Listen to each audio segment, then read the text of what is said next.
Welcome to the Learning Pines YouTube. We hope this video helps. You start by connecting what matters. Install the app and sign in, then link your bank accounts and cards so transactions flow automatically. Once linked, set one clear financial goal, for example, $500 emergency fund or 10% savings rate, because goals drive allocation.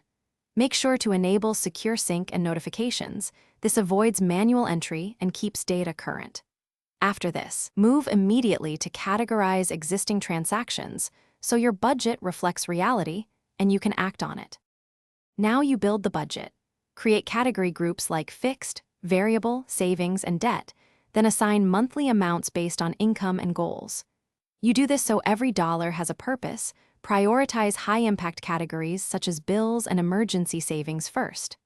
Once allocations are set, add rules for automatic categorization and enter recurring bills to prevent surprises.